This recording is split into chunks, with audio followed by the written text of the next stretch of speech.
قصہ ایک بلی کا۔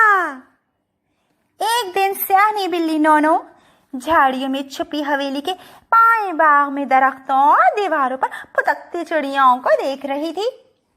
دیوار میں سلاخوں والا گیٹ تھا جس میں سے نہر کا چمکتا ہوا پانی نظر آ رہا تھا۔ وہ گیٹ کبھی کبھار ہی کھولا جاتا تھا۔ وہاں کچھ آوارہ بلیاں رہتی تھیں۔ قریب ہی درخت پر ہدہد کا گھر تھا۔ نونو کے آنے سے پہلے آوارہ بلیاں حویلی میں آسانی سے چلی آتی اور باورچی خانے کے آس پاس منڈلاتی رہتی تھیں، جہاں انہیں کھانے کو کچھ نہ کچھ مل ہی جاتا تھا۔ مگر اب جیسے ہی کوئی بلی وہاں قدم رکھتی تو نونو خوفناک آوازیں نکالتی ہوئی ان کے پیچھے دوڑ پڑتی۔ بلیاں ڈر کر بھاگتی اور پلٹ کر بھی نہ دیکھتی، کیونکہ نونو بہت طاقتور تھی۔ آپ جانتے ہیں کیسے؟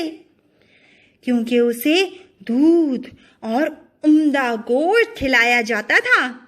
وہ دیوار پر چڑھ جاتی اور انہیں دھمکاتی رہتی تھی۔ کبھی وہ گانے لگتی، نونو کہتی ہے یہ بات بالکل الگ تمہاری ذات، قریب تم اس کے آنا مت، شامت کو بلانا مت۔ بلیاں منہ بنا کر اسے دیکھتی، وہ ان سے بہت تنگ آ چکی تھی۔ حسب معمول آج پھر نونو جھاڑیوں سے نکلی اور ٹہلتی ہوئی گیٹ کی طرف چل دی۔ قریب جا کر اس نے باہر جھانکا۔ نہر میں پانی تیزی سے رواں دواں تھا۔ ایک پیڑ پر ہدہد کا جوڑا گھونسلہ بنانے میں مصروف تھا اور قریب ہی گھاس میں آوارہ بلیاں کھیل رہی تھیں۔ انہیں دیکھ کر نونو نے منہ بنایا، پھر دیوار پر بیٹھ کر نگرانی کرنے لگی۔ ایک بلی نے چوہا پکڑا اور کھانے لگی۔ یہ دیکھ کر نونو چلائی، گندی، یہ تم کیسے کھاتی ہو؟ بھوری بلی غصے سے بولی، ڈرو اس وقت سے جب تمہیں بھی ایسے ہی کھانا کھانا پڑے۔ کیوں؟ میں کیوں ایسے کھانے لگی؟ نونو نے غصے سے پوچھا۔ وقت کبھی ایک جیسا نہیں رہتا، بلی بولی۔ میں تو اپنے خوبصورت برتن میں لذیذ کھانے کھاتی ہوں جن کے بارے میں تم نے کبھی خواب میں بھی نہ سوچا ہوگا، نونو فخر سے بولی۔ جب تم یہاں نہیں تھی تو ہم بھی ایسے ہی کھانے کھاتے تھے۔ ہاں، نونو جھلا کر پلٹ گئی۔ دن یوں ہی گزرتے رہے۔ آوارہ بلیاں حویلی میں آنے کی کوشش کرتی رہی اور نونو انہیں روکتی رہی۔ ادھر درخت پر ہدہد کے جوڑے نے گھونسلہ بنا کر انڈے دے دیے۔ اب مادہ سارا دن انڈوں پر بیٹھی رہتی اور نر اس کے لیے کھانا لے کر آتا تھا۔ ایک دن تمام جانوروں نے دیکھا۔ کیا دیکھا؟ دیکھا کہ حویلی میں ہلچل مچی ہے اور سامان باندھا جا رہا ہے۔ ایسا لگتا تھا کہ پورا خاندان کہیں لمبے سفر پر جا رہا ہے۔ آخر سارا سامان 2 موٹروں میں بھر کر وہ لوگ اسٹیشن روانہ ہو گئے۔ حویلی کے بڑے سے پھاٹک پر تالا لگا کر ملازموں کو چھٹی دے دی گئی۔